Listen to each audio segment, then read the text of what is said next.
am in the center of my town, Sunday morning, 10 to 8. I had hoped there would be no man-made machinery out, but apparently people are coming out earlier and earlier to honk horns at each other like this. So, yeah, usually the only people I find out at this hour on my is homeless, the enterprising homeless, sorting through trash to find redeemable bottles for 5 cents, and so that they can live on cat food here in one of the most affluent suburbs of Long Island. So anyway, I'm in a panic because today on my nature walk, a black cat crossed my path, and I saw a white bunny on a walkway, and I'm thinking, does that mean, like Janis Joplin, I'm gonna die from having a bad LSD trip, you know, because she sang about White Rabbit and all that. So I come down here to my favorite health food store. Here, it's this little health food store, very tiny independent store, been here forever.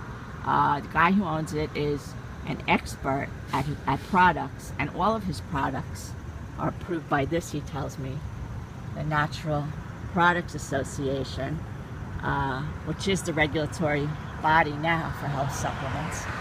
And anyway, I came here because I'm trying to get a weather forecast for my flight to Chicago on Friday, and I'm worried. What I'm worried about is that I'll be standing at Kennedy Airport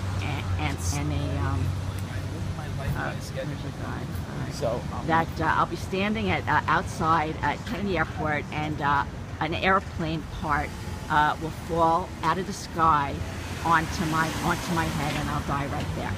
So I came here to Richard because, in addition to being interested in natural, healthy food and all that, he, from a very early age, had an interest in weather. And in 3rd grade, he told me, he was giving weather forecasts to his classmates, you know. And I asked him, were they offering meteorology in 3rd grade?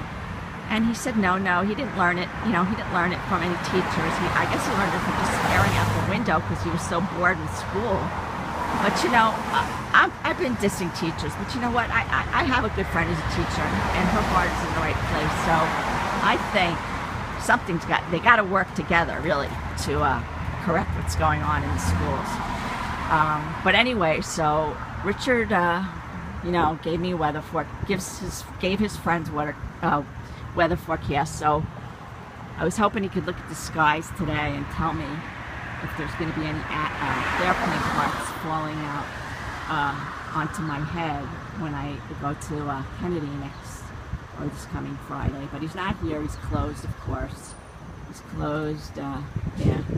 So you know, and I'm very sure that any second a police officer is going to come and press me to the ground and put handcuffs on me and throw me into jail for being a public nuisance or criminal mischief or whatever, you know. And that's the way it goes. You know, what can I say? I got a duty here.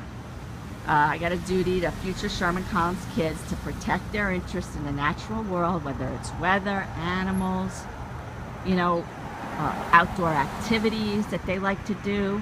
You know, they got to have options, these kids, because they're very curious. Whatever they're curious about, it's got to be encouraged, no matter what it is. It doesn't have to be music or art. It could be anything, like Richard's into meteorology. But a basic, you know, appreciation for Mother Nature, I think, and all the things you can do with it in a positive way to the environment, and all these things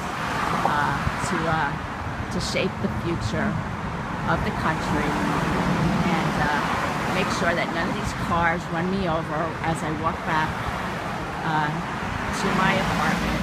And oh, by the way, at this hour, near my nature walk, the only people I saw was I saw women walking together with their girlfriends, and talking to their girlfriends, And I'm thinking to myself, they must do this because they can only talk honestly when they're away from their spouses, like out of the house.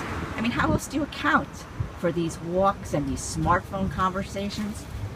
For some reason, these women, I guess they don't feel comfortable talking in their homes, which, that's a major problem, and I hope somebody gets to the bottom of that soon, because, a lot of people got pain.